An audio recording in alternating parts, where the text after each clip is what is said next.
Selamat datang kembali di video tutorial bersama Robinstein.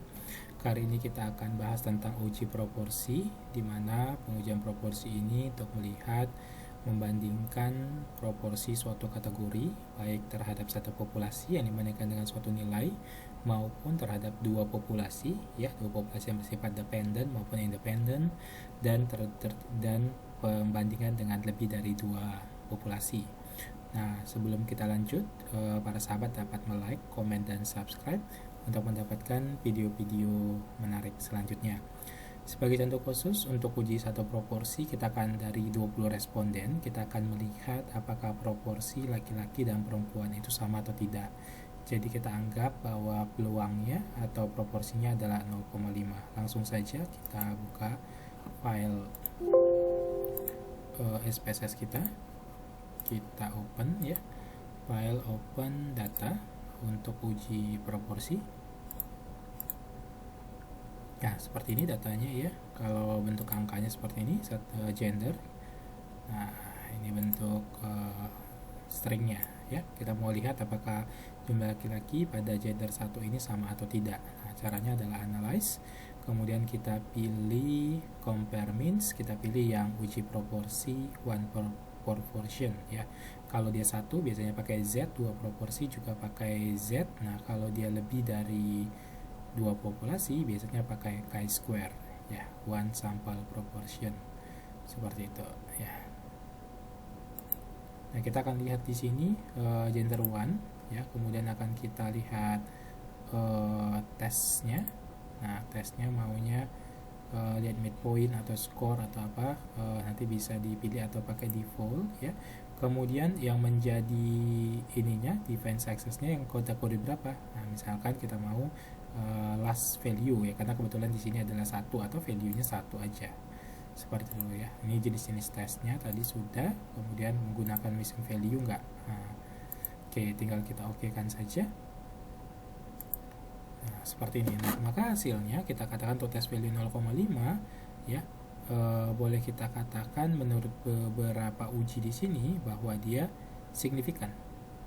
Artinya dia bukan 0,5 ya, karena memang si pria itu cuma 6 dari 20 atau 0,3 ya. Jadi dianggap bahwa proporsinya tidak sama dengan 0,5.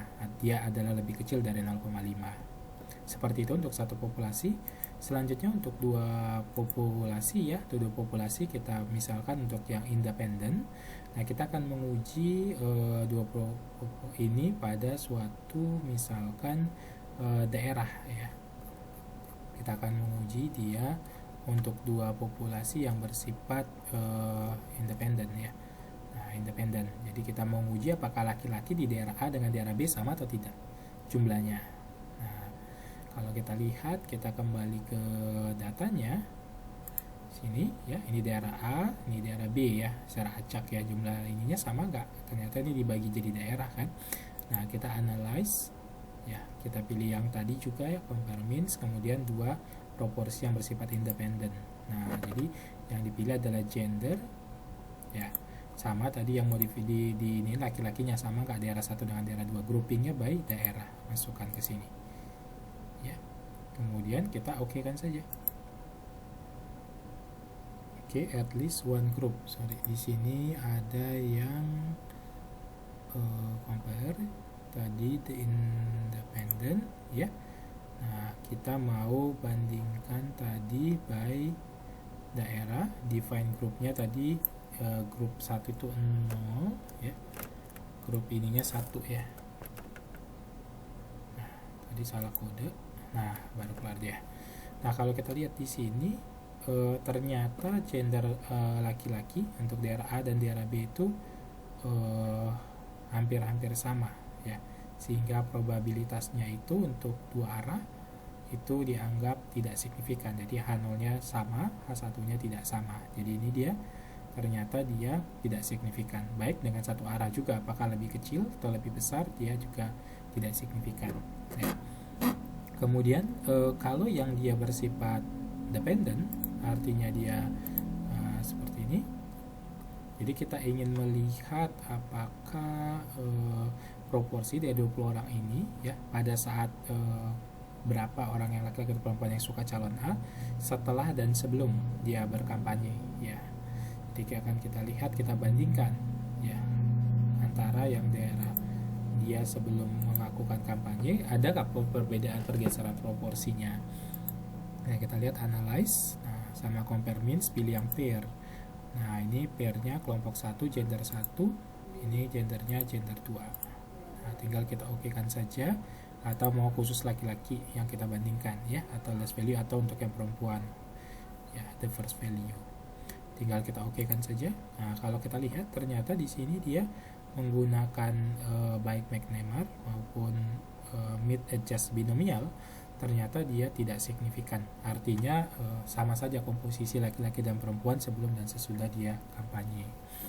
Nah, sekarang kalau kita menggunakan lebih dari 2, ya, lebih dari 2, kita akan melihat apakah membandingkan, ya, di sini membandingkan apakah proporsi misalkan 20 responden yang berdasarkan kategorinya. Jadi kategori pendidikannya itu ada kategori 1 SD SMP, kategori 2 SMA, dan kategori 3 itu perguruan tinggi. Apakah proporsinya sama atau tidak? Ya. Nah, kita akan menguji itu. Di sini tadi, ya, kategorinya SD ini sama nggak nilainya. Nah, caranya adalah dia masuk ke non-parametric test, pilih yang one sample. Nah, kemudian kita pilih di sini yang dia tadi masuk di one sample. Oke, non parametric one sample. Kemudian fieldsnya kita pilih yang customers, kemudian kita pilih nanti yang compare observed probability, ya.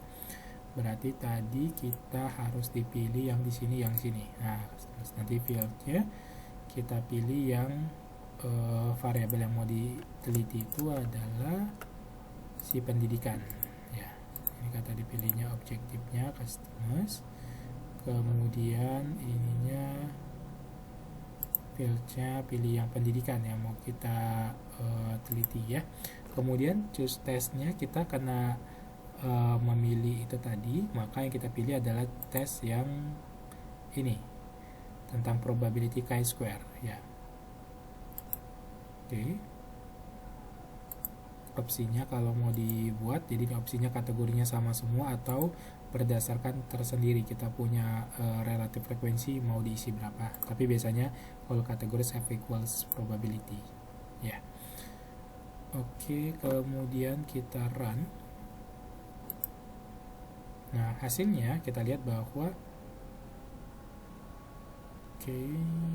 nah, di sini kan harapannya dia harusnya sama per masing-masing, ya. Harusnya kan dia 6, sekian. Nah, ternyata secara statistik dia dianggap masih sama, ya. Jadi dari 20 itu nilai asymptotik dari signifikansinya 0,7. Jadi dia tidak tolak H0. Artinya proporsi antara misalkan responden berdasarkan distribusi pendidikannya sama, gitu. Ya, cukup sekian terkait dengan uji proporsi. Sampai ketemu di video-video berikutnya. Semoga bermanfaat. Terima kasih.